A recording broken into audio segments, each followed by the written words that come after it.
Minsan ay nahuhuli ang sarili na nag-aalala. Mga bagay na di kontrolado, pinoproblema.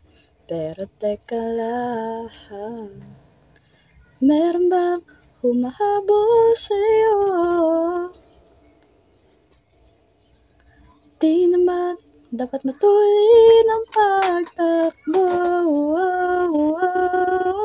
Sino bang nagsabi na kailangan mo na hindi naman ito karara? Pwede magdahan-dahan sa bawat panibagong umagang pagsimula.